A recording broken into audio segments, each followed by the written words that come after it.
พร้อมเดียวกันนี้ท่านสนไซศรีพันดรนายกรัฐมนตรีแห่งสาธารณรัฐประชาธิปไตยประชาชนลาวก็ได้ต้อนรับการเข้าเยี่ยมคำนับของท่านมาสตุคันดะประธานธนาคารพัฒนาอาซีหรือ ADB พร้อมด้วยคณะในโอกาสเดินทางมาเยี่ยมยามสาธารณรัฐประชาธิปไตยประชาชนลาวอย่างเป็นทางการและเข้าร่วมงานเฉลิมฉลองครบรอบ60 ปีการเป็นคู่ร่วมมือระหว่างสาธารณรัฐประชาธิปไตยประชาชนลาวและ ADB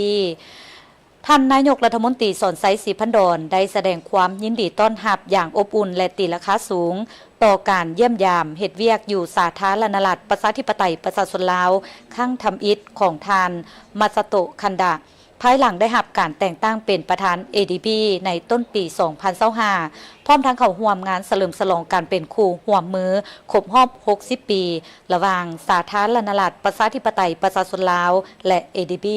ซึ่งได้ประกอบส่วนเข้าในการเสริมขยายสายพัวพันธ์และการร่วมมือระหว่างสาธารณรัฐประชาธิปไตยประชาชนลาวและ ADB ที่ดีอยู่แล้วนั้นให้ดียิ่งขึ้น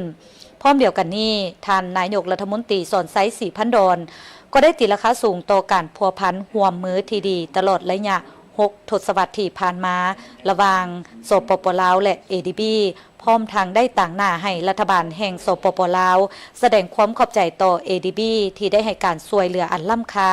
แก่สปป.ลาวตลอดมาผ่านขอบ2ฝ่ายและหลายฝ่ายโดยเฉพาะในโครงเขตการเงินผ่านการสนับสนุนโครงการพัฒนาในแขนงการศึกษาสาธารณสุขกสิกรรมคมนาคมและขนส่งพลังงาน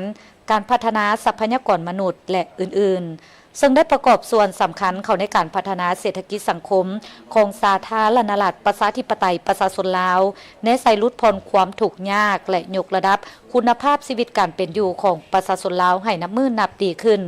นอกจากนั้นท่านนายกรัฐมนตรี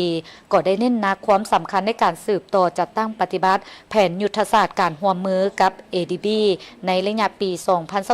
2024-2028 โดยสุ่มใส่3เสาค้ำคือการส่งเสริมการเงินภาครัฐที่ยืนยงรับประกันการเข้าถึงการบริการที่มีคุณภาพเท่าเทียมกันการส่งเสริมการปฏิบัติคำมั่นสัญญาด้านการเปลี่ยนแปลงดินฟ้าอากาศให้มีความก้าวหน้า